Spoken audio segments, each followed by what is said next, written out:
he said, I think I'll leave you with XP, you won't like me. Yeah. Oh, good on you, Matt, thank you. Oh, what's that could have been done? Because I do not like tea at all. So I'm supposed to tell people where the toilets are and things as a health and safety thing. Oh, gosh. You might just, Vicky took to a wild note just to say, wonderful. is anyone here Right, unfamiliar? next Because slide. everyone is the same people over and over. I know these people have been... Yeah, so really, Yeah, yeah. so, You may not have to do the whole health and no, safety, I'm not going start to to. finish rubbish yet. Toilets are there. Yeah, Coffee, tea and coffee, you found it. yeah. And there are books for sale. I was told to say that. Oh, cool. Good for you. Oh well. I'll leave you to it and go and have my lunch. Yes, don't cut. Thank you. Okay. We're going to wait a wee bit, Bree. Maybe I will. Forever hopeful. Yeah. Oh. I don't know, is it one? It's, yeah, it's just one. Oh, just on one. Yeah. Let's be honest, it's a very deep subject talking about it.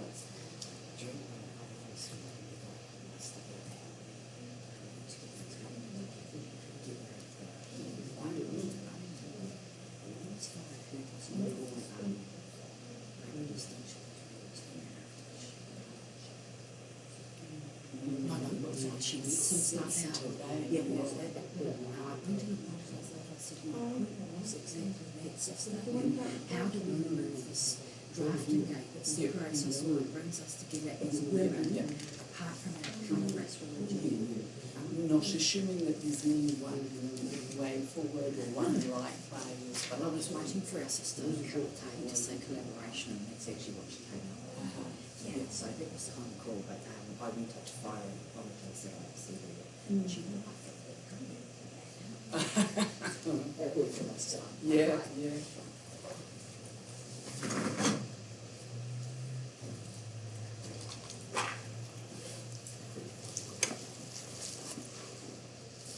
Hi, John.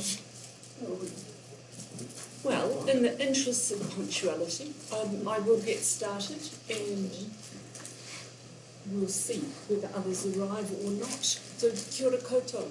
I'm Robyn Salisbury, as you'll be aware, and I'm speaking today on what I've discovered along the way of writing for social change, what the key elements are. I'm not saying they're the only ones, but they're things that I've found really important. Come on in, welcome. The images on here, the one in the centre was the original image that was used alongside of a column that I've been writing, I think, for about 12 or so years in the Sunday Star Times and more recently online. Prior to that, I began writing in the Manawatu Standard, and then that was reflections on sex from my professional area of expertise. I'm a clinical psychologist who specialised in sex therapy, and that specialisation has given me a voice, which I've enjoyed using. So the local columns were syndicated, that was reflections on sex, and that morphed into a question and answer column. Along the way, various kind of personas have been used for that column. Initially that one, and then they used a photo of the real me, and then I suspect when my image no longer fitted the demographic that the paper was aiming at, I went back to a cartoon drawing, all of which I've been fine about. In 2009, I had Staying in Love published. That's a couple's workbook. I was really privileged to be approached by Random House because of my newspaper profile to produce that book. And that's a story that not many writers can tell, and it's something I'll come back to in terms of establishing your credibility and the need to do that. And then some years later again, this year, Free to Be Children was published by Massey University Press. And interestingly, that was just an idea bubbling away, come on in 2017, and I was at the Manawatu Writers Festival in this very location, and there was a presentation involving some publishers, and one of them, Nicola Leggett, who's the head of Massey University Press, and who had worked for Random House at the time my first book was published by them, chatted to me over a cup of tea and said, "What are you working on at the moment, Robyn?" And I blatted out this little idea that was bubbling away, and she said, "I'd be interested in that," which is a stunning gift, and it all kind of rolled on from there. So, what I will be doing today is identifying and discussing the 10 elements that I've learned along the way, and then we can work together to discuss those things and to develop your own ideas on writing for social change and what that work may involve to take it forward. Please do ask questions along the way if you want, or certainly there'll be lots of opportunity to talk further at the end. So the first key element is to care deeply about your subject. Your passion will serve you well. It will also cost you, of course. And so, as Anna and I were just discussing prior to this presentation, you've got to look after yourself well through the process and certainly afterwards. My initial inspiration for this was best summed up by Cass Sunstein in his book How Change Happens. He talks about a cascade of action where an individual says or does or writes something, and that engenders an emotional response in others, which leads to others taking action, which then influences others, and round that cascade of action goes. For my most recent book, that cascade of action happened at a time when I did not think of myself as a writer at all and was not planning to do further writing, and certainly not to produce another book. It was July 2017. I was on my last couple of days at work before going on a midwinter break, and I was consulting with a detective. So for about 20 years, part of my psychologist work has been doing debriefs, individual debriefs, used to be called psychological debriefs, now they're wellness checks for specialist police officers, so particularly those working in the child protection team, adult sexual assault, police photographers, serious crash analysts, etc. So this was a final debrief with someone who was about a detective who was about to rotate out of the squad she'd been in into a general squad, so I wouldn't be seeing her any longer. We went through the debrief, it went fairly smoothly, and right at the end she leaned forward in her seat and said, "Robyn, what are we going to do about child sexual abuse in this country?" And I blinked a few times, thought about the fact that we were meant to be ending. And then my quick reflection was that she was struggling with understanding the boundaries of her power and maybe her responsibility. And so I shared with her my theory about how each of us are little worker ants, and we beaver away in our domain, each contributing what we can, and that the limits of that are something we have to accept. Now, it was really clear from the look on her face that she didn't think a lot of my worker ant theory. However, it was time to stop, and so she went on her way. And that night, or the next night, I phoned a friend of mine who I'd met during our clinical psychology training. We both trained as mature students, me from a background in counselling and psychotherapy, Sue from a background in social work, care and protection social work, particularly in a youth justice centre. And Sue had recently been through 9 hours of neurosurgery for a brain tumour, and she was about to face 30 sessions of radiotherapy where she's bolted to a table. And so I'd rung to wish her well before I went away on holiday. And we talked about, reflected on our careers and where we'd got to so far and what our aims had been at the outset, because of course she was doing a lot of reflection at that time. And I shared with her my little worker ant theory, and we each shared our sense of, you know, the tiny influence we'd been able to achieve. Though at that point I still felt satisfied about that. And Sue told me that that day she had asked her neurosurgeon when she could return to work. And he'd said to her, Sue, I think you need to be thinking seriously about quality of life and what you want to do with the time that you have left. And so she told him about her recent work just prior to the surgery with a 4-year-old who'd come to her service because her GP had diagnosed her with gonorrhea. And so we talked a bit about that, and then I went away on holiday, and I did a spectacular job of not thinking about work at all. I did think about Sue, but I didn't think about the conversation we'd had. And I was walking along, the sun was shining, walking along a beautiful beach walkway, and an injunction landed in my head, and it said, "Right for social change."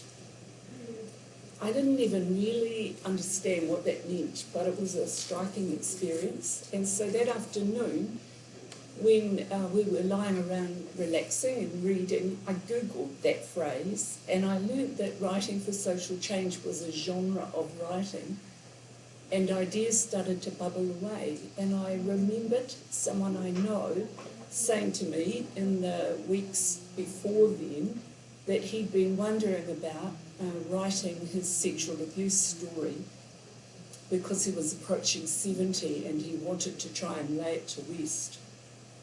That man's story became the opening of the book Free to Be Children. I phoned him and asked would he be open to me helping him write it, because he'd been hesitant because he thought that was a much bigger job than he knew how to do. And he thought about that and said he would. And away I went. And ultimately that became a journey of rethinking my theory about the little worker ant, because for the first time in my life I asked heaps of people for help with the project, and only one person said no. A lot of people were willing to help. That person said no really reluctantly because he was hugely overcommitted. And so I came to see that worker ants achieve far more by working collaboratively. Greater intelligence, greater, muscle. And that was an important learning for me. Other sources, there are many other sources of inspiration. Malcolm Gladwell says, we don't need to supply the ideas, we need to be patient enough to find them. And I believe that to be true too. I've also seen find gold in the smallest of details.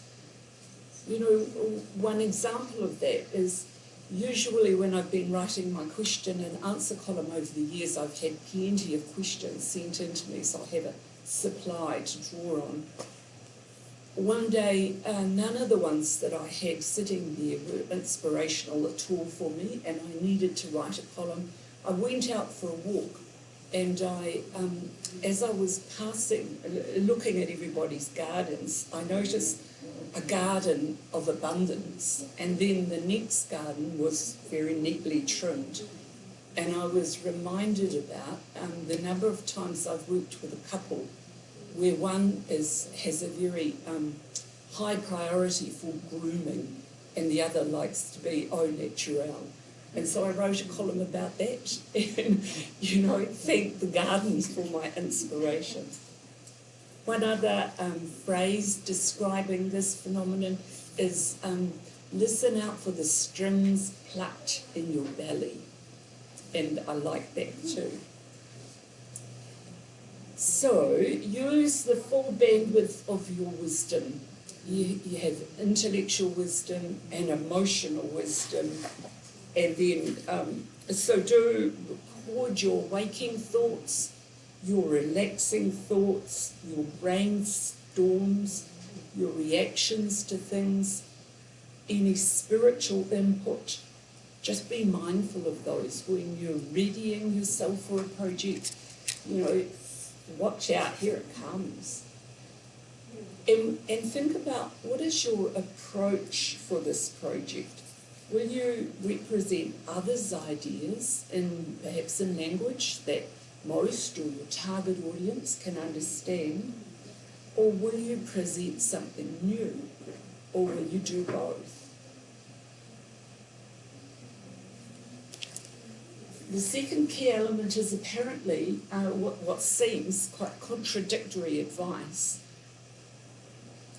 Be fully present and open to your topic, and get out of the way.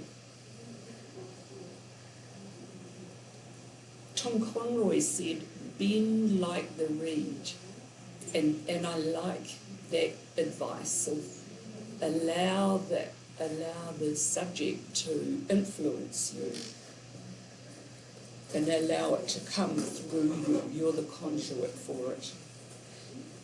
Effortful writing is for phase 2 onwards. So allow your passion, allow all these sources of inspiration to come through you in the first phase. Otherwise you just get in the way.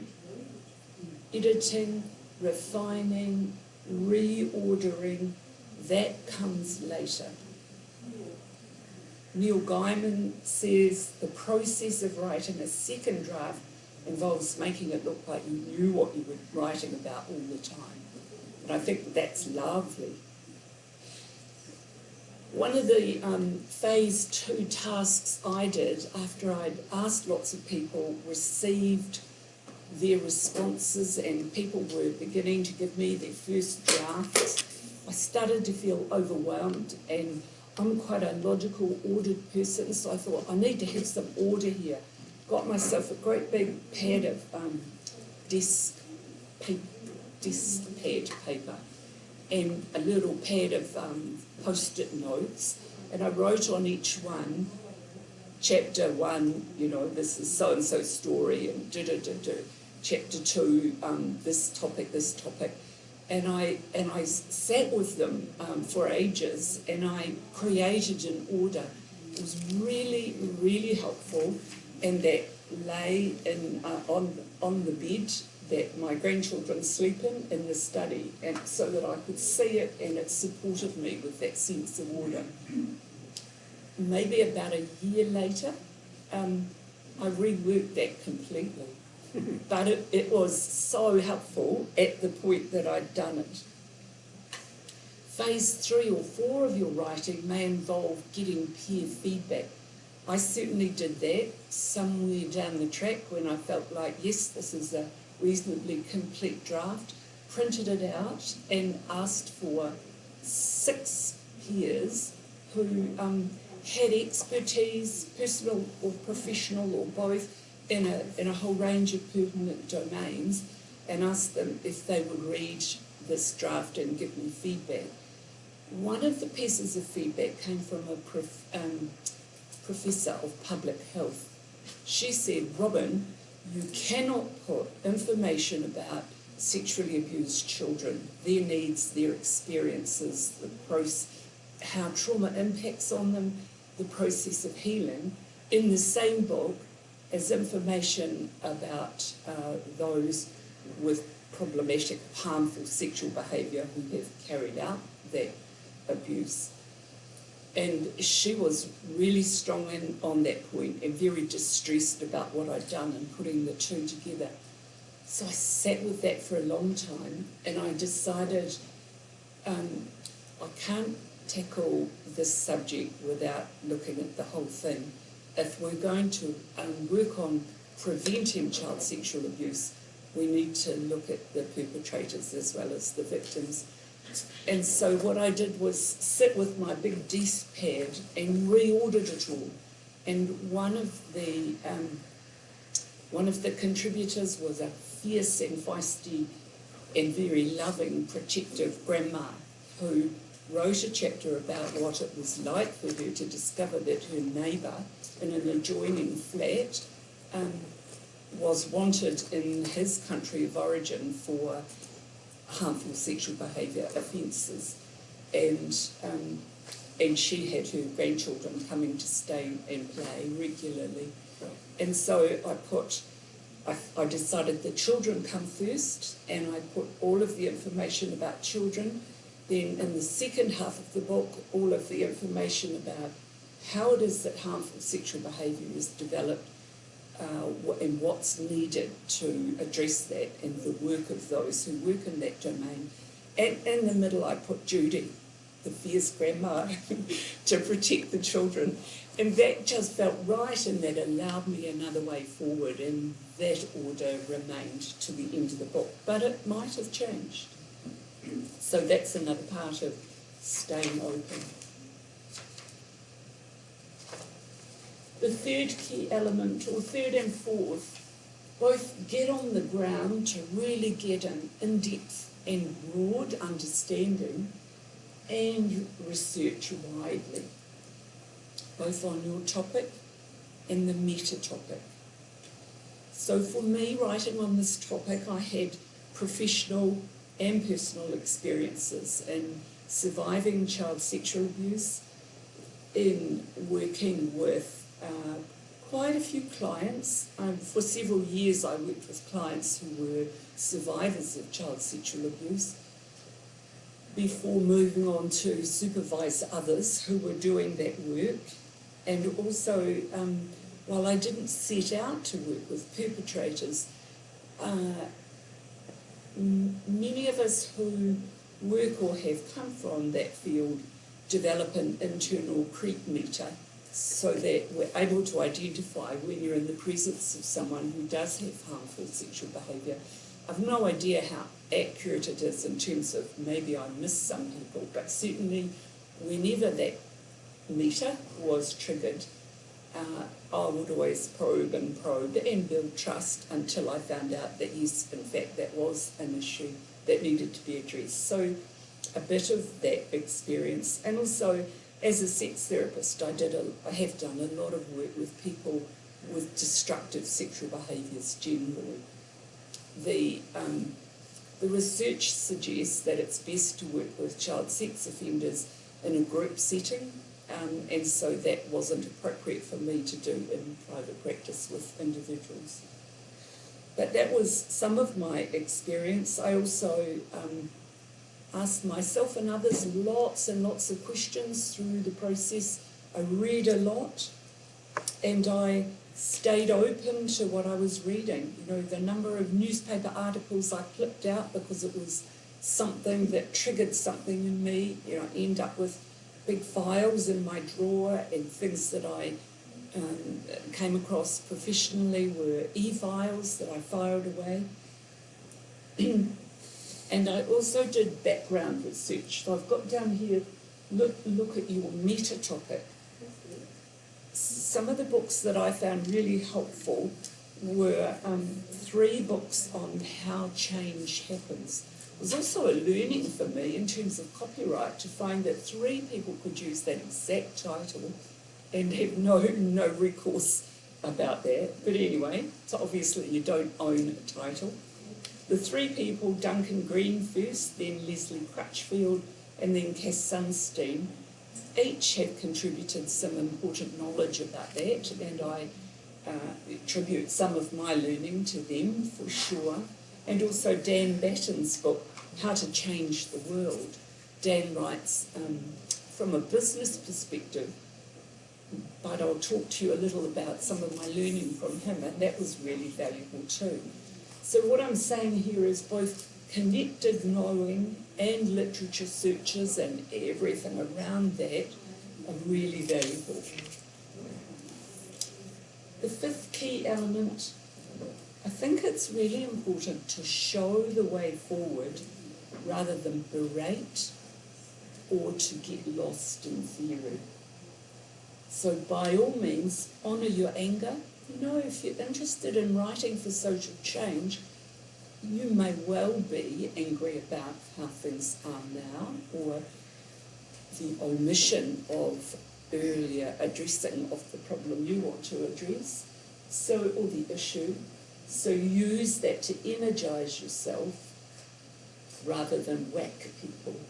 Focus on communicating possibilities, not fear, and really believe that your readers will have the capacity to join you in your goal, and aim to inspire. Throughout writing Free to Be Children, my working title was Tackling Child Sexual Abuse, and I also had the alternative possible title of Bad Secrets. When I met up with a psychotherapist friend and colleague who's now in his 80s, I talked to him about those two titles, and he said, I won't buy any book with a negative title. And he said that really firmly. And so as we left that visit, that idea bubbled away in my head. And I remember feeling my brain turn my whole approach upside down. It wasn't going to be about whacking people of, hey, it's time we tackled this. It was going to be aspirational, hence Free to Be Children. And a lot of other things that fell into place really reinforced Roy's advice that it was far better to be positive. I also decided that it was okay to be audacious. So until writing this book, I tend to be a really pragmatic person, hence my title of Tackling Child Sexual Abuse. And when I started to think about prevention, I thought, lowering the prevalence of, apart from that being unwieldy, there was a strong voice in me, and excuse me if swearing is offensive, but the question arose, whose child is it okay to fuck? Excuse me. And of course the answer had to be none, nobody's, no child. And so an audacious title is all right, I decided. Very fitting for the topic. The sixth key element, use story. And I attribute this to my friend from our Manawatu Writers Hub, Bob Selden. He encouraged me to use story to engage the emotions and to encourage people to actually read and stay reading what you've written. It could be your story, but it doesn't have to be. But if you include experiences and feelings, then you bring the topic alive. You can also use story to show that the kind and the degree of social change you're aiming for is possible. One of the things that occurred to me with Bob's encouragement was that I grew up with two parents who were heavy smokers. And so all around the house, constantly, there was cigarette smoke. Always in the car, there was cigarette smoke. When I went to work in my first job, everybody in the office, or many in the office, smoked. When we went to the pub, everybody smoked. If you went on a train or an aeroplane, I'm not sure if I called an aeroplane at that stage in my life, but smoking was the norm. And look how far we've come with that. And I think having those kind of stories to hand to answer your own doubts or anybody else's about, no, is this really realistic, can be helpful.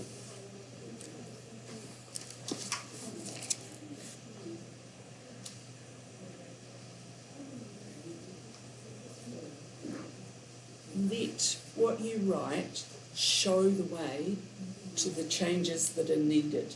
I love Malcolm Gladwell's wisdom, knowing my ending makes the beginning super easy.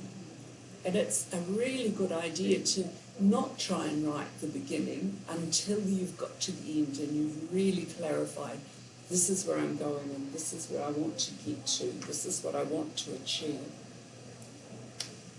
So don't waste your time figuring out how to create a powerful beginning.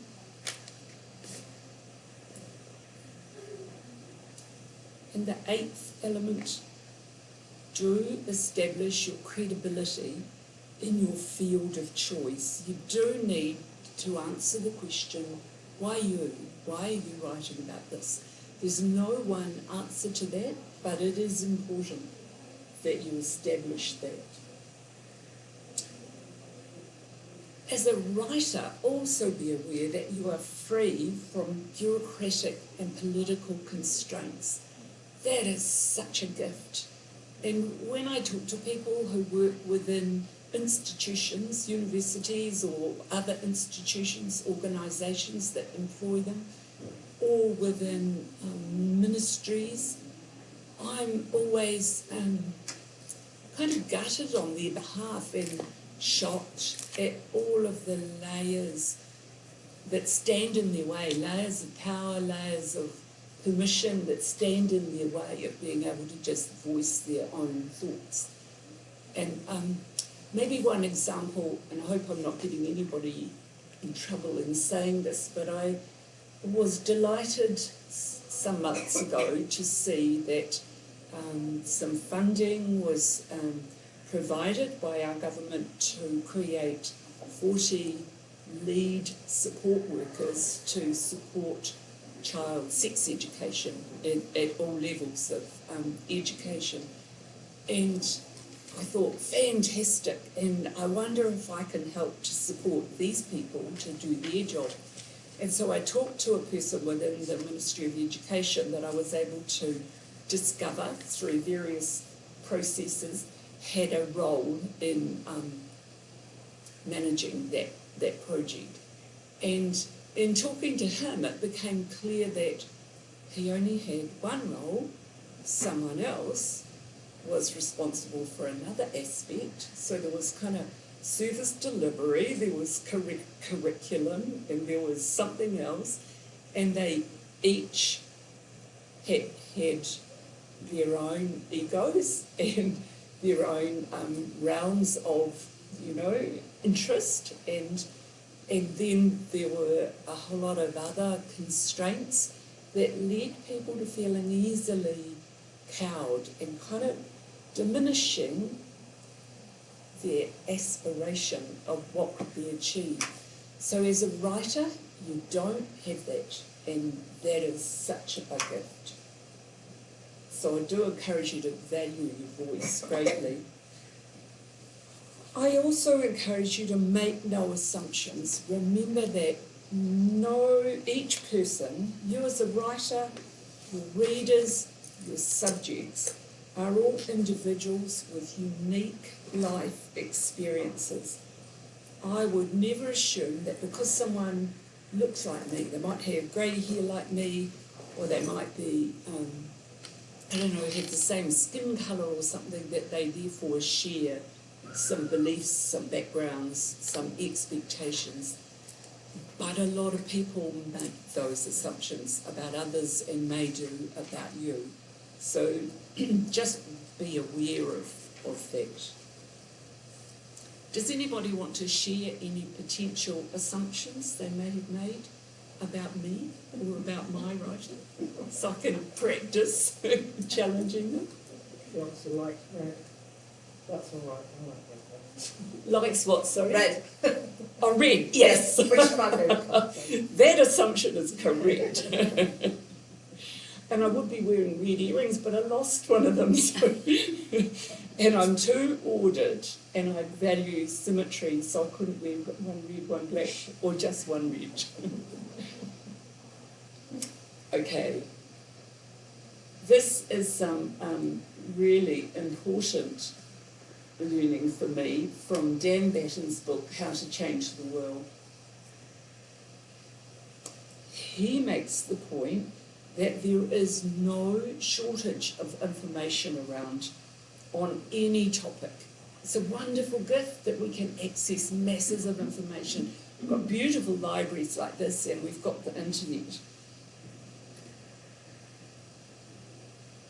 He says if you want to be able to achieve your potential, you must learn to influence, because everybody can form an opinion.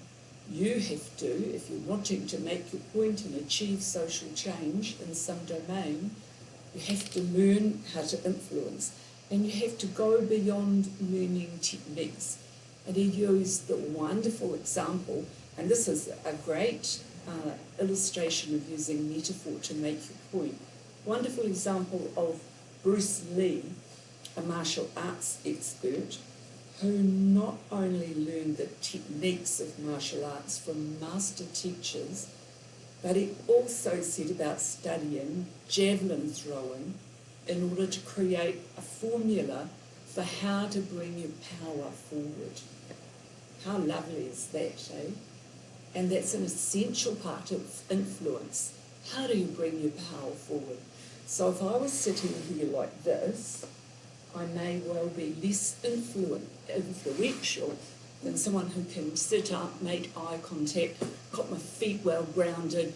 You know, I'm speaking from the gut, from the heart. There's many aspects of that formula of how you influence, and it is about bringing your power forward. You have to believe in your own potential to be able to influence. That I found that one really, really difficult, the self-belief. That's been a challenge for me lifelong. I was raised by two parents whose stated goal was to make sure their kids were not big-headed. That would be very offensive, so we got put down at regular intervals.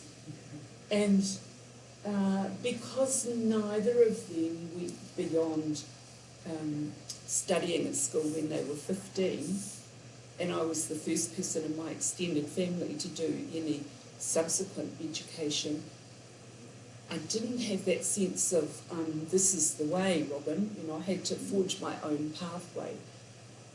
But I really believe what Dan Batten said is that hope is the opposite of self-responsibility.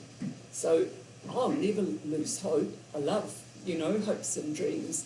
I also believe that you have to take responsibility to create your own self-belief and to create your own influence.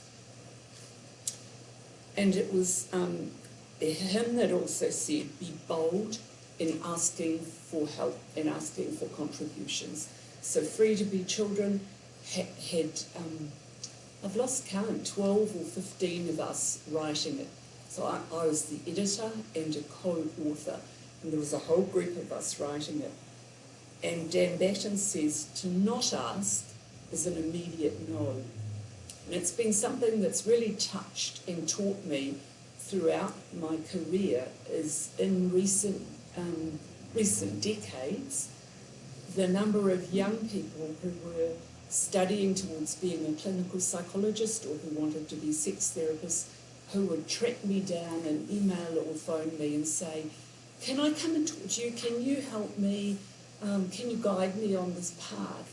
And I think, wow, more power to them actually asking for what they need. So do that with your writing too. And the final key element is to take the skeptic's perspective seriously and prepare to address them. Now, you might do that in the writing. You might speak directly to the reader and say, you may be thinking, or you may prepare to address them in interviews or at other times. And these were some of the skeptics' perspectives that I prepared to answer. This is a white middle-class book. Child sexual abuse doesn't really happen, it's all about kids making up stories to complain about their parents, or it's accusations that arise out of hostile separations, or some people suggest just castrate or lock up all pedophiles. Now, if I just go with that last one, but I'm happy to answer any of the others as well because I've practiced. There's a whole lot of things that go to support the goal of prevention that I took for this book, that really illustrate why preventative work is more important than castration or locking up all pedophiles. First of all, the obvious one is someone has to offend, first of all, for them to be noticed. The second is that by no means are all those with harmful sexual behaviour pedophiles. So many are normal young people, adults, grandparents, whatever, who may well operate in a adult-to-adult relationship as well as responding to an opportunity or an urge or whatever. And so it's important that we don't narrow the focus. It's important to know that we don't choose our sexual orientation, attractions or interests. We actually discover those things along the way. It's also important that because some recidivist offenders for whom treatment proves to be ineffective eventually get preventive detention, but of course they do a whole lot of harm in the meantime, it's important to realise that the sex drive is not the only drive involved. So some offences are driven by a need for power, and some through, alcohol and drugs and all kinds of other disinhibitors. So for a whole pile of reasons, it's important to take a very broad preventative approach, which is what Free to Be Children does focus on. Anybody interested in hearing any of the other skeptics' perspectives addressed? Or can you think of other skeptical? One thing that is often put forward is the idea that a therapist puts it in the child's mind, or the child is making it up because that's what people do in school. Yeah. If only was my frivolous kind of response to that. There is clear evidence of quite a high prevalence of identified and proven sexual abuse, child sexual abuse. My friend and colleague Sue's little 4-year-old with gonorrhea, a 4-year-old does not catch gonorrhea from a toilet seat. Constance Dallenberg, who is a world expert, child trauma expert, I remember her presenting in New Zealand her gold standard research, which was, because she's American, she had no shortage of subjects because they're a much bigger population. She took a large number of child subjects and only chose the ones where there was clear physical evidence and a congruent story and a confession from the perpetrator and a conviction, all of those things. And she researched the stories that were told by the children, and she actually found that the more colourful stories, the sort of metaphorical ones, like, and then the man lit a fire in my bottom, were indicative of more severe abuse.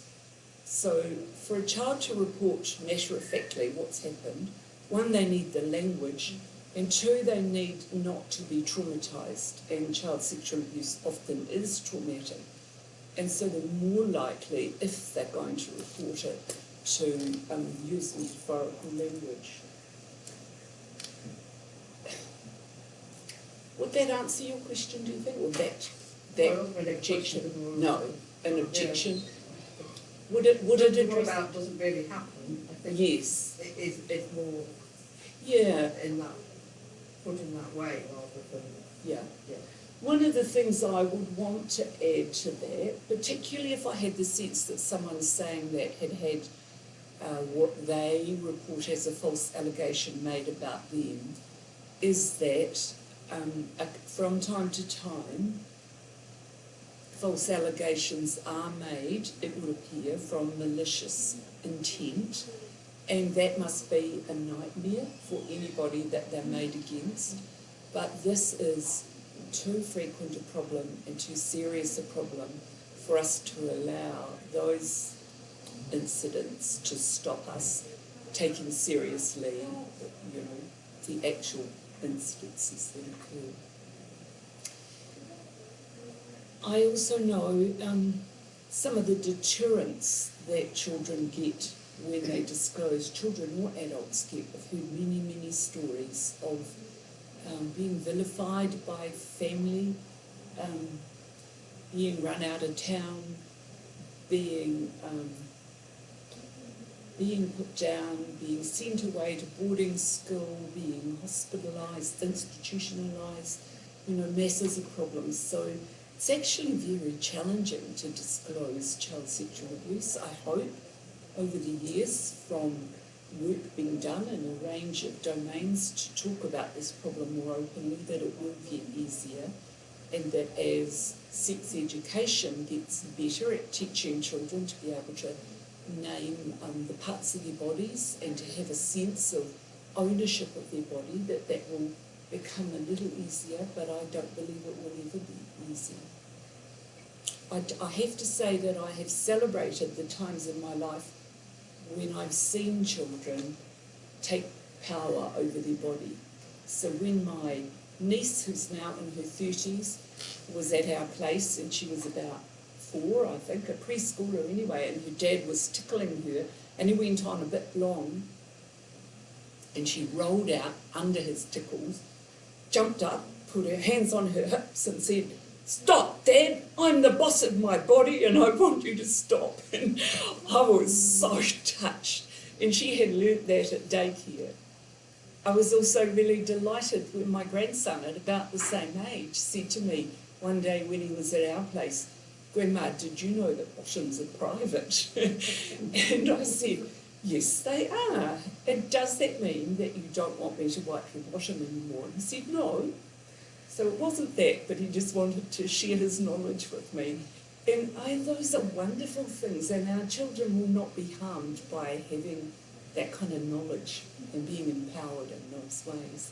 But, you know, we have ahead of us a proposal to extend and in fact reintroduce sex education into schools, because sadly, although it is mandated to be taught as part of the health education at all levels, health syllabus at all levels, it's often not happening, and it needs to be. So that is one area of prevention that's really important. There is progress coming with that, but one of the first steps will be community meetings where the community, of course, gets input. And I think it will be really important for people who understand the importance of this to be present at those meetings. And I certainly intend to see whether I'm able to do that. Robyn, I think too, sorry, my name is Sibylla, nice to meet you. I think sometimes too the expectations that teachers who are not really trained in some way but feel comfortable in that area or topic Yes. to present something in front of teenagers Yes. could be quite overwhelming and scary, overwhelming and scary. So wouldn't it be better then to have a person who is trained to deliver it, to come into the schools and classrooms and present it? But it takes it away from the teacher as well. And also, for me, I grew up in Germany and we had sex education in the classroom. To ask your teachers some quite detailed question, or, you know, just, it felt sometimes really awkward because he was also a male teacher. Yeah. And I didn't want him to think then during the day, oh, why would you ask that question? You know, yes. If it's somebody separate, you don't see every day, your learning could be a bit different. there are pros and cons to that, Okay. and some of that is happening. So ACC funds a Mates and Dates program where special trained presenters go into secondary schools. I think that is more appropriate at secondary school level than at primary school level, where you're presenting information at a lower level and the children are more likely to receive it from someone that they know and trust.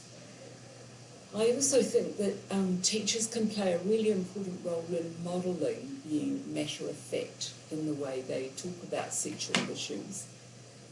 The lead support people for sex education, it is their role to train and upskill and resource teachers to do that. I'm not sure to what extent the intention is to continue to use or to develop the use of external providers.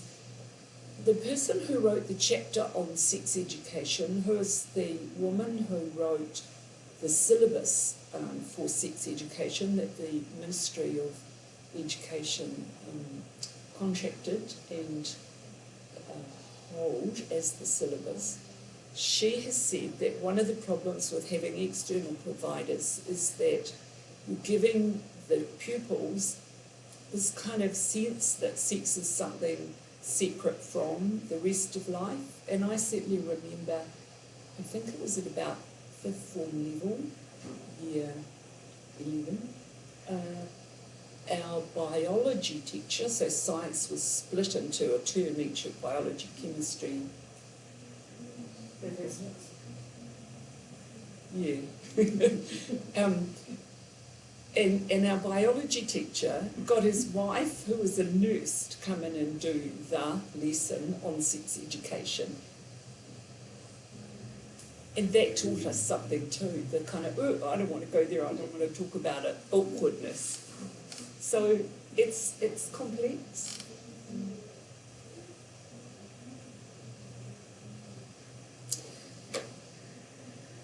Can I ask one more question? Yes, do. Have we learned, about the Christchurch case, the daycare case, have we learned from that in depth? I think so. I think so, in that my experiences over the last 20 years, and I think that was in the 90s. Yeah. In the last 20 years, I've been doing psychological debriefs for members of the child protection team in this region. They are far better trained, far more in-depth investigation, far more utilisation of experts, and there is some expertise in the field. So my colleague and friend Sue, whose story I told you at the beginning, she was part of the inspiration. She set up, was one of the group that set up, and she was the clinical manager for Kuawatahi, which is a multi-service child trauma centre in Auckland. So that was a collaboration between police, child protection, oranga tamariki, child trauma experts, and what's the name of the child hospital in Auckland? Starship Hospital Child Abuse Division, would you believe, which is several wards. So paediatricians that specialised in child trauma, they came together to provide the specialist treatment. So we've come a long way. Have we come far enough? No. But there are specialist evidential interviewers that work with children who absolutely know about not asking any leading questions and who understand about the ways in which children may present that information and who are really skilled at doing a thorough investigation. And who don't have affairs with the mothers of the children or the fathers. And don't jump to conclusions because they can undermine the chances of a good investigation and a good trial. So, a summing up point is, for me, my learning, was that it was never too soon or too late to begin writing.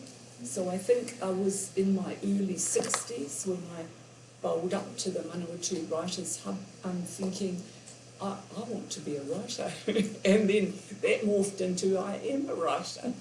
And that will certainly be an ongoing passion for me, I hope to the end of my life. I love words and I love the process of putting them together.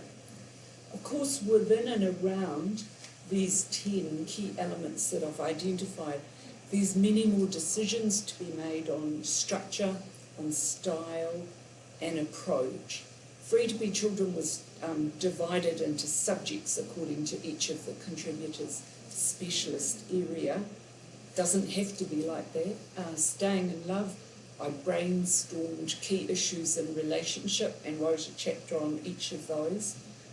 Your book may follow a chronological sequence, or it may be divided into themes or whatever. So it would be good to discuss all of those elements and any other issues and relate it to ideas that any of you have in mind. Can I ask you about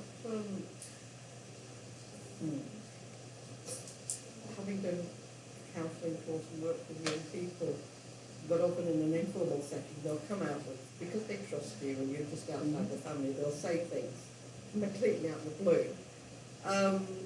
Which is great, but it's hard to know what to do with that. Do you know what I mean? It's not your job or your role, and you're not trained in that. If you're actually using fiction to perhaps increase awareness, if nothing else, there's always that, how much do you leave out personal, other people's personal experiences without identifying them? Yeah. You know, because you could upset a lot of people. Yes. And if you use your own personal experiences or they trigger something off, then actually there's an emotional cost to that. You know, you get too far involved and you can't really help them other than listen. Yeah. Do you know what I mean? I do, and it's such an interesting question, and I don't. I'll be interested to hear others' thoughts on that. I know with Free to Be Children, the book opens with a survivor story, and I have wondered subsequently, is that too brutal? Does it put anybody off actually continuing to read? And I don't know. But the decision was made to use that for right or wrong. It's also the reason why I would never consider writing fiction is because I have heard 1,000 people's stories, and I fear using someone's story when, because they've been clients, that would be totally unethical of me. And I don't know what isn't, of any ideas that occurred to me. So yeah, it's an interesting question, ethical and for other reasons too. Do people have ideas on that, thoughts on that?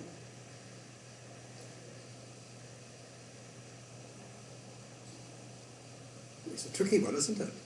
I mean, you are abusing somebody's confidence if you go too far in this. Yeah. Yep, you would certainly, the only reason I could use the story that I used to open the book was because I didn't ask a client for it, because that would be an ethical breach to ask a client to do something for me, and I did it with permission and in collaboration. So if someone discloses something to you, in the course of a conversation or whatever, if you're concerned about it, it's useful to say, did you want to talk some more about that, or have you told anybody else about that, or that kind of thing, so that you're not left thinking, gosh, what's that? I'm the only person in the world she has ever said that to, and I just nodded and moved on with the conversation, So it's useful to ask whether they want to talk more about it. there would be a whole lot more conversation involved in before you chose to write about it. But it might be appropriate at some point to say, you know, you telling me about this has inspired me to write about this aspect of the topic. Would you feel confident if I did that? I'm not going to use the specific story that you told me. So I don't think we have to close ourselves to a source of information or inspiration. I haven't seen the book, so excuse the question.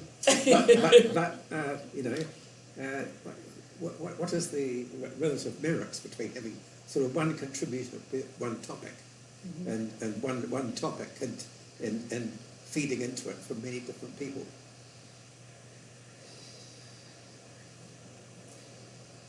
If I'd written it all myself, there would not be the expertise from the breadth of domains that brought into it. I would have done it faster. I wouldn't have had to kind of herd cats in a way. But I wouldn't have wanted to deal with this topic in any other way. So the contributors are, you know, people who work with children, which I don't, a police head of child protection team in Greater Wellington District and head of training, a grandma, as I mentioned, just therapists who work in prisons with those with sexually harmful behaviour, also therapists who work in community treatment agencies with young people with harmful sexual behaviour and adults, teachers, sex educators, just a whole range of perspectives. So the merit was looking at this from every angle, or as many angles as I could think. I did decide, I hope this isn't offensive to anybody, not to ask a lawyer for an opinion. And one of my lawyer, someone I know who's a lawyer, said to me, well, that was a good idea, Robyn, because you would have had to ask at least two for different opinions.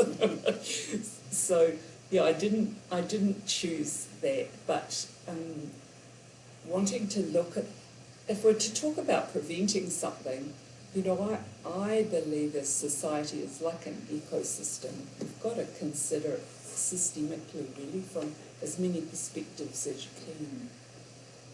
But of course, if you hone in on one aspect of the topic, then you get to explore it in more depth. So, yeah. In working as a sex therapist, I have never regretted specialising in that area. It wasn't all of the work I did. Could have specialised in, you know, anxiety or depression.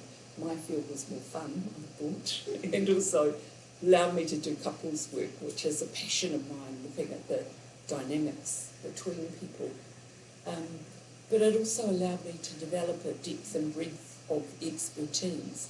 And that's one of the advantages of honing in on a topic, is everything you read, everything you think about, everybody you talk to or consult will be on that aspect.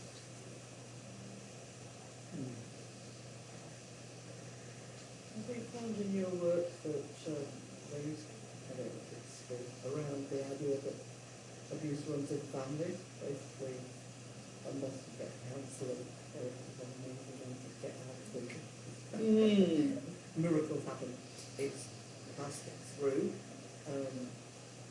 Obviously the availability of counselling could all be better. Yeah.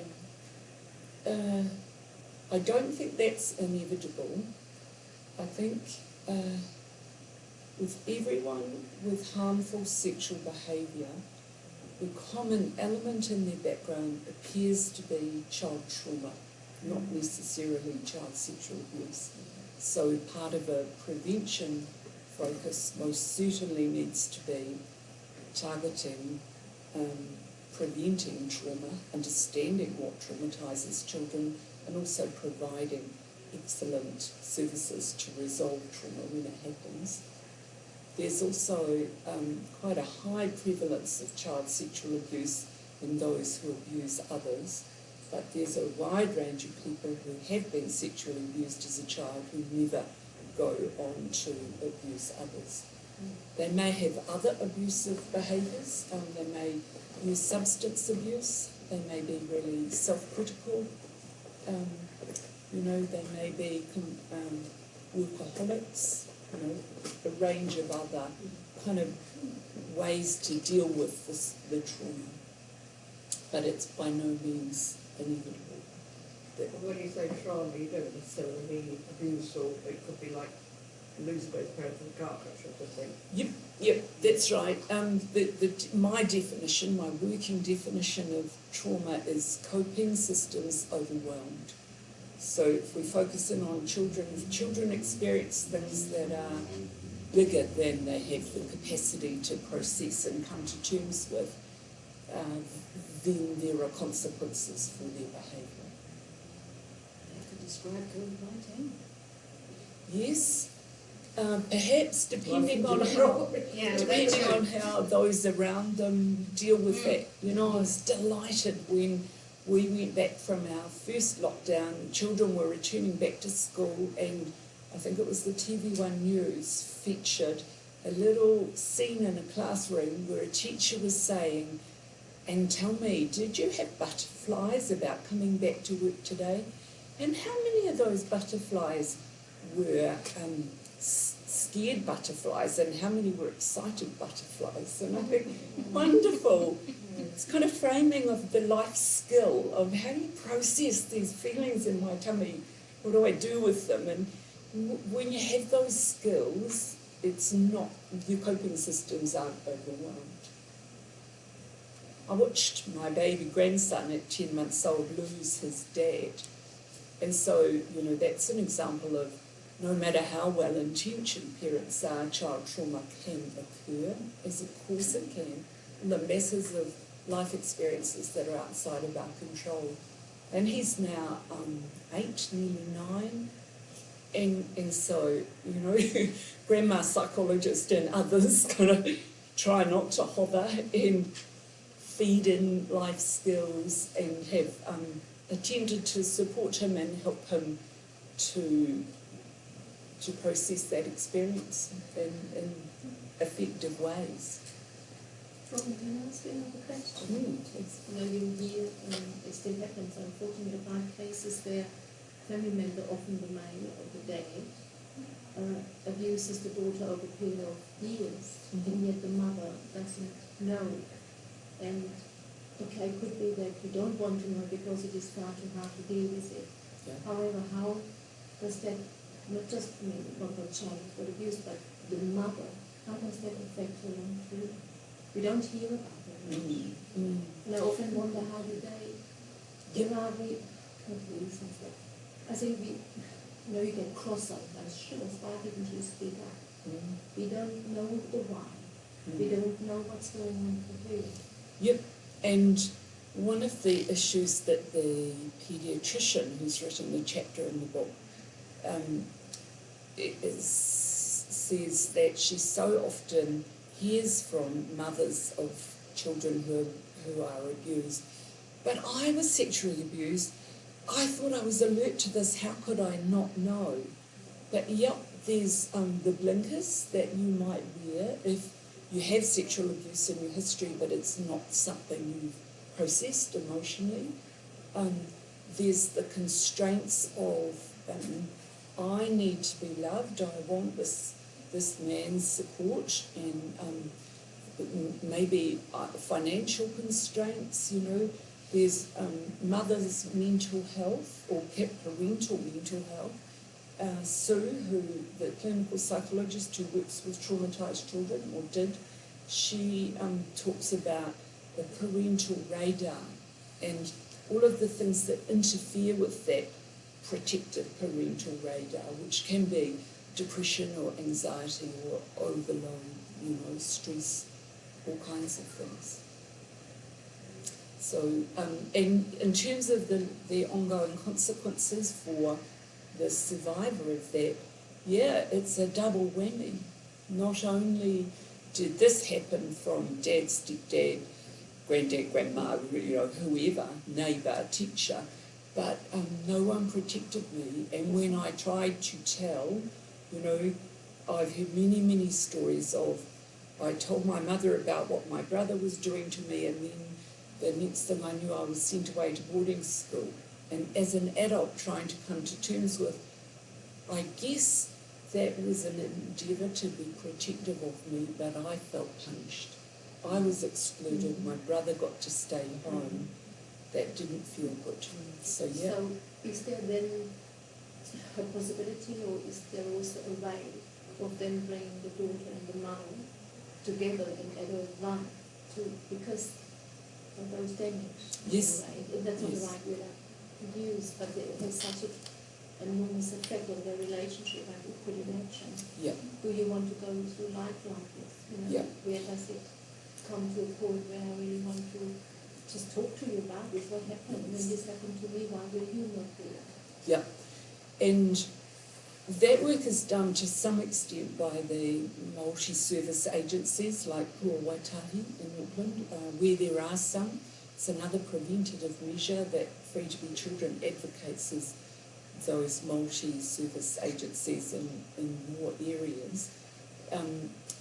So the parent or parents are assessed for their capacity to appropriately be able to support the child while, coming to terms with their own experiences.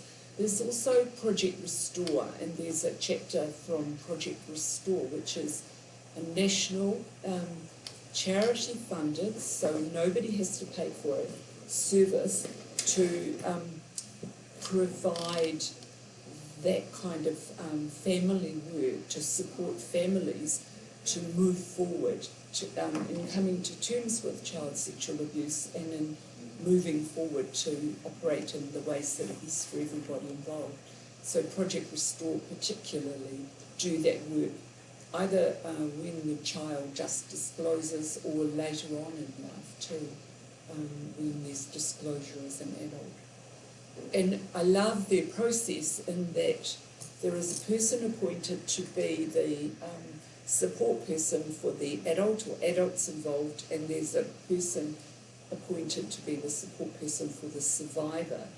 And enough work is done to figure out whether both parties are ready to come together constructively, and that doesn't happen until both are ready. And so the service can't be abused, for court purposes. Someone's lawyer might say, well, you'd better be seen to have got some help before you go up on this charge, and they just won't progress until they show all the right signs of readiness. So Project Restore is very skillful, and it is a philanthropic organisation. So it's available, and they do provide that service nationwide. It's not very well known about yet, but I hope it will become better known. Because it's a really important service, particularly when there's been intra-family sexual abuse. Because then, as you're saying, the layers of trauma are multiple. And it doesn't do anybody any good to stay angry for the rest of their life. It may also not be possible to reconcile. So often an offender has not been willing to do the emotional work on themselves to get to the point where they can take responsibility for the harm they've done and work constructively to heal that. So that's a big task, and it's really painful. What about questions? I mean, how many of you here are interested in writing for social change yourself? Yep. Well, I hesitate with it. I just think it's part of a bigger picture as well. Not Yep, it's part of your motivation. Yep. Would either of you, both of you, be willing to name a topic so we can think about that and apply the elements to it? okay, women's role in society, and what I termed in my master's thesis as sexpectations. The expectations that are made about us as women, our sexuality, our bodies, agency, power. Best example I can give is that my mother's generation, sex was lie back and think of England. Yes. And now, for the modern young girl, they are bombarded with sexual images and very graphic and violent pornography that is easily accessible to the young ones on their phones and tablets. Consequently, the expectation that the boobs are plastic and big, that the penis is 6 foot long. Yeah. Yep, okay. So, if we go... doesn't go backwards. Right. Let's think back about the elements. You've got your passion, clearly. Have you thought about your approach to the topic? You've narrowed it down somewhat. Have you thought about an approach? I love what you said earlier, and I feel very vilified and good. The message was a couple of months ago, just start writing. Don't have a plan, don't be, with the thesis one is taught to be planned and this, just start writing. And it was what you said, write it all out and then go back and look at it. Yeah, and get out the way. Yeah, exactly. And there'll be bits that you'll realise were crap, throw away, other bits that are magic, need rewriting. So I felt kind of good about it, and not have this, the beginning and the end point ready, just let it out there. Yeah. Lovely. What about you? Will you? Sure, I write more fiction than non-fiction, but I weave things like this into my stories, and at the moment the main theme of the story is violence in a marriage, and how, helped by friends, she deals with it. Or rather, it starts off with the friends doing all the dealing and all the planning and all the strategizing, and she very slowly comes on board with it. Okay, and so is your focus to invite or encourage that kind of collaborative approach? Yes, because it's a thing I think people can't do on their own. They've lost the skills. Yep. And don't believe they have a right to care for themselves. And, Yep, indeed. Okay, and your approach is to weave a story around that, to engage the reader so they don't feel like this has to be hard work or anything. They can be entertained and engaged along the way. What about the issue of how brutal, how close will you get to the huge overwhelm of the topic? I use a lot of humour in my writing, so that it doesn't get too dark. Yeah. Because I think if it gets too dark, people will drop off, and there's got to be hope, and there's got to be a way out, even if someone else finds the way out and pushes it into it. Yeah. And it's also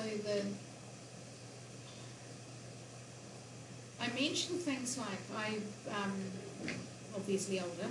I grew up in the 1950s and 60s when a man had the right to rape his wife and to beat up his wife.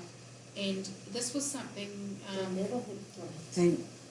no, but it wasn't a crime. The police did nothing about it. It was not a crime. Yeah. It wasn't a crime, was it? It's where the rule of thumb comes from. You're not supposed to hit your wife with anything that's thicker than your thumb. Yeah, that was that judge. That's where the saying comes from. But I grew up in that era, and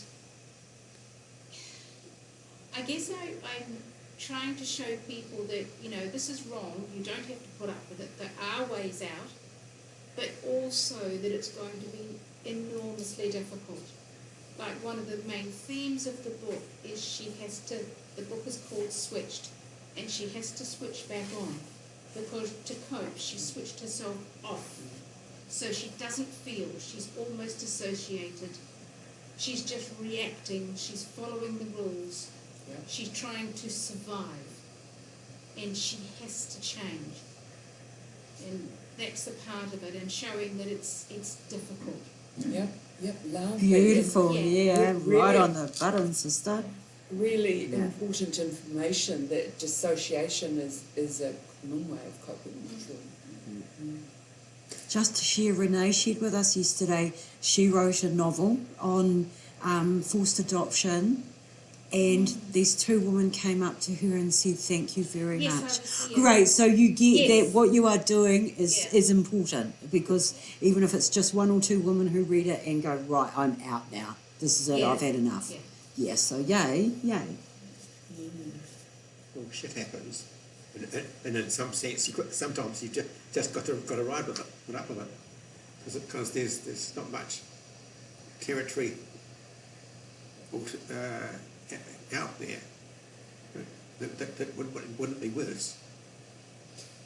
Possibly. How do you mean, John? What are Yeah. you saying? Well, I mean, but people will stay in a bad relationship even because Yeah. it's Because of that belief. because they believe that it's better than absolutely nothing at Yeah. Oh, I all. see, oh good, you forgot the Then word comes- belief, John. I was sitting there thinking, what? Yeah, but it is that Yeah. belief I'm stuck, there is no way out. Yes. Yeah, I get that. Yeah, but the only alternative is to have absolutely nothing. Yes, yeah. Yeah. Have something different. Well, but when you're stuck in that situation, your horizons narrow, Narrow, and you narrow, cease to yeah. see that there are other options for you. Yes, yeah. And that there's not much help, because the police can only act after. Yes, And if the police don't know about what's going on, because she's not allowed to tell, and even often when they do know, it's almost like you need to be terribly badly hurt or killed before something will do. Yeah, and protection orders that we now have are not without their faults. And very difficult to get. yes. Yeah, And it enforce. can be. Yes, And but they're also- difficult to get. Get for a Yeah. start. You need to be able to get to a phone and be able to Yes. complete a phone call to call the police, and then it takes time for the police to arrive. We need a text alert number, Yeah. something like that. But even so, they've got to turn up, and they're probably off, you know. Yep, doing something else. We're on camera, but very many years ago, trained as a journalist, working as a journalist in a small rural town in New Zealand, and the head of the police in that town, his wife always wore dark sunglasses because Yes. she got the hell of a hiding. Yep. So, you know, that is the other issue, that just because we assume someone wears a uniform or someone's a lawyer or someone's in this position of power or right, at home the same shit's probably happening. Yeah.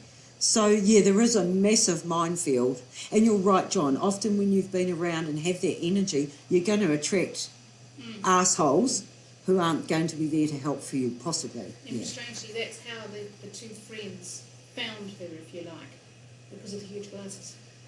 And they thought,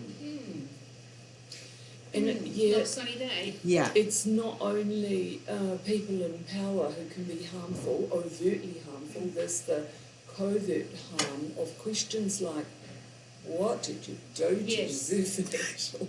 Or variations on that Yeah. theme. Yeah. John, do you mind clarifying what you mean about shit happening? Can you explain a bit more, please? Well,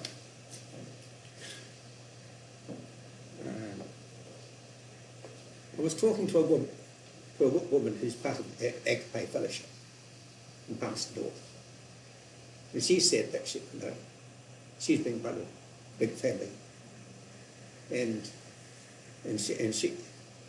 one of her brothers took her virginity when she was age of 5. What do you do?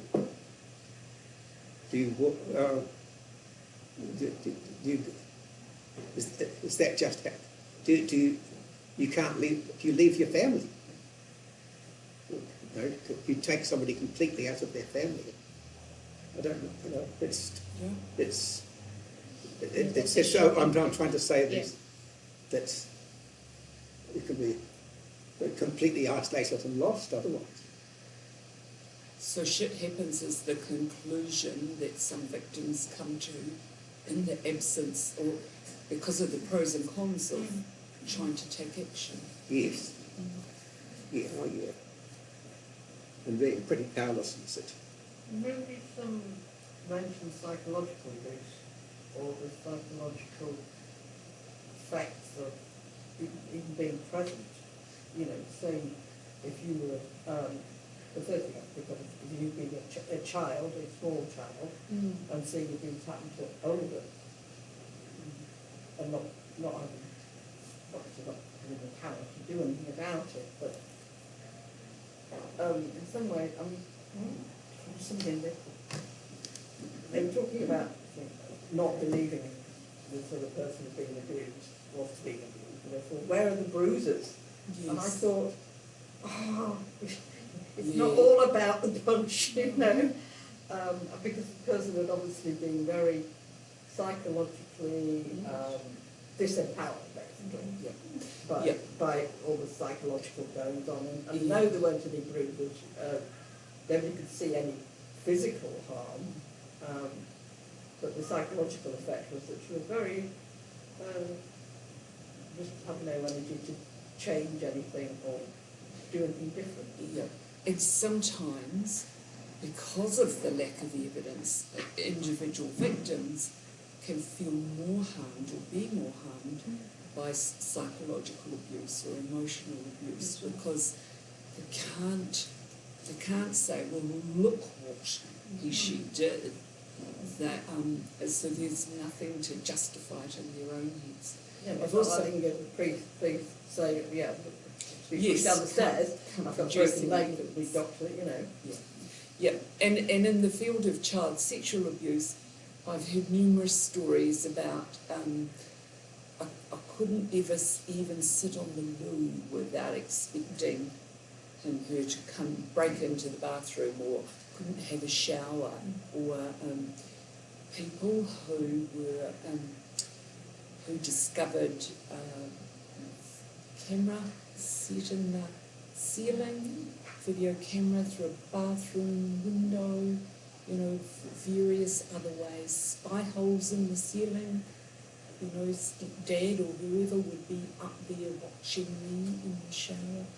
Just never touched, and yet so violated. No boundaries, no privacy, no control. So very, very harmful and very difficult to really pin down. But One- you were just saying before, you know, that example about the mental abuse, we have a parent in our place, he's still young, but the police was called by her mom, who lives upstairs. 2 police officers come in their neighbour, a young couple, they're still sorting out their shit. For God's sake, we were called for domestic, shouting, swearing, all of that. A 3-year-old child next to them, you know that child. You just want to pull your hair out, and I said, what are you thinking? Further training Oh needed my there, goodness. clearly. Robyn, that's scary. It is, And indeed. she has been in that situation for a long time. You know? You know, one of the things that angers me the most and that I've seen so often is the victim and the children are taken out of the house And he and keeps put it. into an overcrowded refuge, Yeah. and the perpetrator gets to stay in the house. And that was one of the huge things in the story that I'm writing. That was what she saw as her option, therefore she wasn't going to go. And someone else said, what about this? Yeah, for me, that's a reflection of marriage law, that rule of thumb, that whole thing still, even though laws have changed, Yeah. societal beliefs haven't. I'd like to share, one lady shared with me one day, she said to me, I wish he'd fucking hit me, because I could have looked in the mirror and got, I've got a bruise. Instead, he messed with my head every single day until, and the angel's looking after her. She went to take her life, and it just happened that some friend came to the door that morning and got her out. But if we look at his studies, most abuse starts with the head. Yes. You're groomed. As a child, you're groomed. They don't... there's some instances of rape and whatnot instantly there and then, but most it's, come and sit on granddad's knee and here, have a lolly, and, it's slow. Same with women who are abused. He starts with the head and then when he's got you to a certain point, or you know, then the violence starts, and that's usually when she starts to go, well, actually, so that's the point at which, yeah, they've got you. Yeah, and that refers to deliberate intended abuse. I also want to mention the abuse that happens through ignorance, really. I took my grandson's 10-pin bowling once, and in the lane next to us was, and these are assumptions, but I guarantee it was true, mum of about a 14-year-old and about a 3-year-old, and dad of the 3-year-old and stepdad to the 14-year-old. And I watched the 14-year-old deliciously exhibiting her body, enjoying her beauty and enjoying movement and her own power. And she would do her bowl, and then she would spin around, and she would do a high five with her stepdad, and sometimes give him a big hug, and there was a lot of close physical contact and a lot of eye contact. And I watched that man and sitting there thinking, set some boundaries, please, set some boundaries, you know. Say to her, listen, you're gorgeous, but I only cuddle your mum like that, you know. We can do high fives, just, you know, someone deal with this. But it went on. And the guy, I don't know if he was awkward or enjoying it, but there was a problem in the happening. And mum was, I think, noticing it and looking slightly awkward, but nobody knew how to say anything. And you didn't need to shame that 14-year-old. She was actually just enjoying her sexuality. She's entitled to do that, but she needed to hear, no, we do this, we don't do that. What did you call it, Chris? What did the phrase you used for it? When you described that, you used the phrase. No. What did you say? Boundaries? No. Oh, Ignorance, yeah. Unintended. Unintended. What did Yeah. you say? Sorry? I just think we need, yes, It was unintended. yeah, or opportunistic Or opportunistic. sometimes. You know, here is this gorgeous stepchild squirming in your lap, wrapping themselves around you, showing off their erection, whatever, and yeah, it's stirring. It's not abusive to have a sexual response in yourself, it's abusive to act on it and to not set boundaries and to not use the opportunity to say, nah, we don't do this, we do that. And you don't, you know, you're not being destructive if you do that well, but we as a society don't talk about that openly enough. I wrote a column about it, but we need to talk about it a whole lot more. How do we handle these things? It's, you know, that little niece that I told you that said she was the boss of her body, on another day when she was even younger, we were at her place lying around outside, and she came and lay herself down and squirmed on my body. And I thought, woo! And then I thought, it's okay. She's just enjoying the sensuality of the moment. Felt good. And, you know, as a 3-year-old, I didn't need to say anything to her about that, but nor did I encourage it or respond to it anyway. I gave her a cuddle, you know, moved her off, and we moved on to do something else. If we could be forearmed about that, and that's one of the things that I would hope that good sex education would do eventually, we'll have a generation of adults who are used to talking about their bodies and their sexual responses and where the boundaries are, and respect and privacy and permission and consent, you know, all of those things. Just the 14-year-old just does not know boundaries, and that's where we help them. Yep, absolutely, without shaming them. Yeah, that's what. Yeah. Yes. Yeah, but that's quite a skill, and you know, I've spent 30 years talking to people about issues of sexuality, and my husband would say those words trip off my tongue all too easily and readily and loudly. But I'd love everybody else to get better at it. Just practice and be matter of fact about it. But there's also, you know, actually take away a child's innocence, that, okay, your body's private to you, but nudity is fine. Basically, it's nothing to be ashamed of. Yes, yes. And in the right it's all to do with context and learning context So, and appropriateness, I suppose. it does appear that as children get to be kind of 8, 9, 10, regardless of what they've been raised with, they seek out privacy. So our little grandsons, as little fellas, they would come into the bathroom with us when we're having a shower, and they'd ask lots of questions. Grandma, why have you got hair on your willy? Was one of the questions I got asked. And one of the challenges there is, I'm a grandparent, what would my daughter-in-law think of my answer to this? How explicit can I be? But when you're matter-of-fact and you give answers, they ride with it, and it's useful. It's not overwhelming, and it's not harmful. But I do think you need to set boundaries if kids aren't showing those boundaries. So these kids have stopped coming into the bathroom with us, and that works well at the age they are. They're kind of curious. I no longer would take them into the women's changing rooms at the pool. That means getting them dressed is not my job anymore, which is great, and showered and out the showers. But that 14-year-old at the bowling alley, she did need to be told, no, you and I don't hug like that. I only hug your mum like that.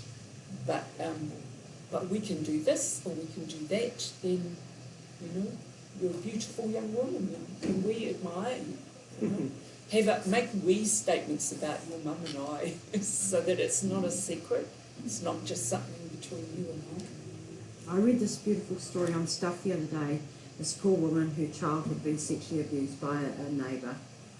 But what worked was she had brought her son up to know that is called a penis. Yeah. Everything had been labelled, so when they went to the police, it was so straightforward, because that boy was able to say, he put his penis in my bottom, he made me take it.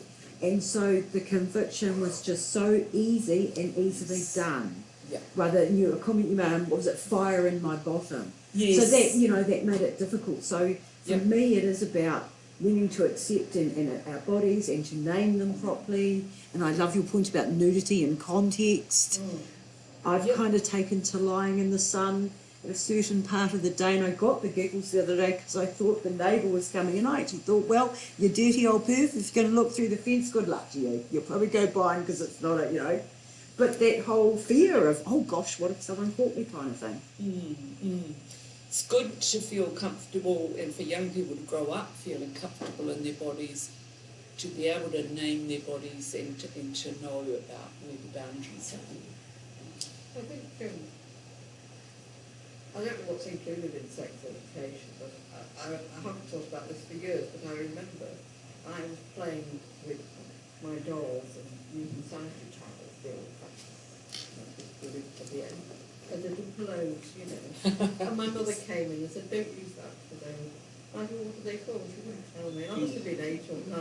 And I mean, I found out the facts of life, probably from my mice actually, but I know, it's the hard road. And 60s, yes. It was so not the done thing to talk about. Yes. And it's just such a basic fact. Yeah. And then you get to rely on peers who obviously, some of them got it right anyway. False news? Or Yeah. fake news? That haven't invented that, or they know everything, and then you're made to look like this, stupid. One of my earliest memories was of, that would have been about 1960s, sitting in the bath with my big sister, my little brother and me, and Mum saying to our little brother, if you don't stop playing with that thing and making it go hard, it will fall off. And we're sitting there thinking, that must be what happened to mine. How can you conclude anything else? And I also found her diaphragm sitting on the stool in the bathroom. She must have been washing it and then forgot to put it away or got distracted. And I raced into the kitchen to tell her there was a flying saucer in the bathroom. And she told me not to be stupid. And eventually, when I summoned up the courage to go and have a look for it again, it had gone. So she must have been right. I must have imagined it. Gone back to Mars. Yeah. I only was able to put all that information together much later, which is tragic, eh? It is an important part of preventative action to be well informed, to have the language, to have the concepts. Although I have to I say remember one that of my daughters that, I don't know, 15 or 16, came home from biking. And the language was pretty broad. About these guys whistling, how dare they? You know, this is my body, you don't have any right to call it. Wonderful. Well, Yeah. that's my health theory. Yes, it is, rather than kind of... Yes, I know. Well done, you. Yes. Yeah. Well raised. Yeah. I think one of the questions that stumped me most, because I just didn't know how to answer it, was the kids that said, I think it was some sort of animal program and things, so, you know, and it was like, well, why do people have sex if they don't want babies? And my first thought was, because it's fun, and I thought, I can't say that. Yes. Let's hold the kids. I remember a mum saying to me that she'd talked to her daughter about the process of sex and she kept it fairly mechanical. And her daughter said, "But Mum, do you enjoy it?" And she said, "Oh, I was so embarrassed, I didn't know what to tell her." Well, yeah, so it could be, you want to say Yeah, yes, but... yeah. So at It some just- stage in sex education needs to be the concept of pleasure. Yeah. When you talk about somebody who's thinking, oh, well, I wonder how much she knows, and we should have a more serious conversation, and then I found that she'd taken my joy of sex out of the bedroom, and I'd probably read most of it. Yep. Yes. So, Yeah, good. yeah. It was quite a good introduction to it. Yeah. It's quite a gentle massage your part Al- first. Although the joy of sex, or maybe it was the updated version, I'm not sure, had some incredible positions. They seem to me to be promoting the profession of Kama Sutra. physiotherapy. The thought of how in the hell do you get your legs in that position and then move and not stuff your back. Although it's interesting that we've talked about sex, but we haven't talked about intimacy.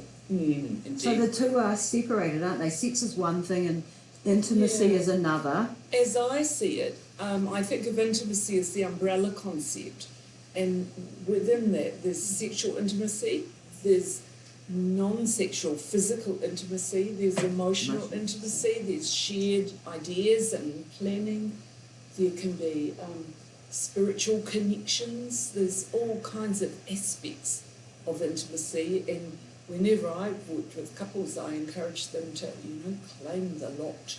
And usually sexual intimacy, certainly in an ongoing relationship, doesn't survive unless there's other domains of that intimacy addressed as well. Any other questions about the process of writing for social change before we stop? Sorry, Robyn, we're going to the next one. Oh, Thank sure. you so much. Okay. Thank you. Yeah, I'll be What role does vulnerability play for you as a writer? What role? I think my experiences of being vulnerable and what I've learned about others' vulnerability has been a part of my fire in my belly, my passion. And I've also worked to control my own vulnerability in publishing something, because I don't want people to take of it what they will. Yep. So that's just self. Yeah. You haven't talked much about staying in love. No, it's old news. What would you like to know about that? I didn't know you did this for people staying in love. Oh, okay. What's it about? It was a couple's workbook. So it was kind of a manual that arose from my experience of, what I'm doing is kind of repetitive. How come couples don't know these things? There were certain issues that I was addressing again and again and again. And so I thought, I need to write them down and share this knowledge. And one of my favourite stories is of a couple who made contact with me at some point who said, we we made a commitment to read your book 1 chapter per month because we're busy people. And at the end of the month, we went out for dinner, whatever night we could get a babysitter, and we discussed the questions at the end. We discussed them with each other. And so they spent a year, or however many chapters there were, it would have been a year and a half, working on their relationship, which was quite a delight. What a good idea. Yes. All right. Well, look, thank you, people. I really enjoyed discussing all of this with you. Thank you. There's a copy of your book for sale, free with children. I believe so, yes. Oh, good. Oh, fantastic. Thank Thank you, Robyn. Sorry I wasn't here. No problem. But this is on behalf of the Building Library. Thank you very much. Thank you. for coming. Thanks, Vicky. Thank you. So is it you that I've had some Yes. email? Yeah, Thank hello. you. Hello. Oh, Thank wonderful. Thank you. Thank you very much. It was good for me to pull together my thoughts about, well, what have I learned about all of this? You know, how you go about writing for social change. Okay, yeah, It's well, helpful. actually, out of all that I've been to, that was one of the most inspiring, organised, well-detailed things to think about. Oh, lovely. Well, actually, it was partly the presentation. Did you go this morning? To... Media? No, I came to Kiritahi and I'm pleased I did. With the first hour, so fast. Using this, she could have given us a hand sheet. Oh, yeah. By the time she'd stopped, after an hour or whatever, Yeah. I was so bamboozled. And I mean, And tired. I'm and- used to lectures and things and writing things down quick, and I thought, well, not here, I can't keep up with this. I'm sure. Yeah, I just thought, why did you do it all so quickly? Because I'm sure people just switched off in the end. They were Oh, just you like, do, you shut down. I just thought, oh, thank you, I was so published. That's not fucking complicated. Yeah, no, all that was- this stuff. Yeah, But yours was so... that was fantastic, Robyn. It was well meted, well thought out, It was- some it great was- points to go away and Yes, think and just about. the way you presented it, The and way you involved us as well, Yes. because I went to other things which excluded the audience almost till the last 5 minutes. And it was brilliant. It doesn't, does it? Because And we're here to it learn. actually did, Well, yes, it's not only yeah. that, it actually, I was thinking about it, it's not just that it belittles the audience. Do you Yes, know, it does. There's, Because, yeah, you know, that and I know you've shared got all those information. things stuff 6,000 times, but we've all had our own little personal experiences. Absolutely. Some of it first hand and some of it Yep. second hand. but Yep. yeah. You know, and you can, I mean, I sat in a pub once and I was amazed that this woman just told me about being raped twice. I mean, Indeed. And it Do you happens know, at she moments like that, didn't does it? It open up is. to me. The you know, day it's just that I- the unexpected thing, Yeah. but she needed to talk about And it. she felt safe with you, She and it was fine her about moment. it, actually. She came through it all, and I thought, wow. Do you know that the day I flew to Auckland to have a bloody terrified interview with Duncan Garner on Breakfast Oh, TV yeah. here, and then to go to a number of other media interviews, Catherine Ryan on Radio New Oh, you Zealand, see. and then Oh, to yeah. a presentation in the afternoon. Like, it was a nightmare day. But I flew to Auckland, and so the person next to me asked me why, where I was going, and I told him about the book. And he told me the story of his wife's sexual abuse as a child and how badly that had harmed her. And then he gave me media guidance because that was related to his Oh, professional serendipitous role. angels following you, Yep. sister. And then when I survived Duncan Garner, I really got myself a cup of chamomile tea to calm myself It's a down. little bit shit, I don't like it. Well, I used to, but I don't eat. I see. I was terrified of the interview, but sitting there, I got a phone call from the publishers, and I had a quick conversation, and then I apologised to the person sitting nearest me because I hate people who have phone conversations in public areas, so that others hear it and they don't want to.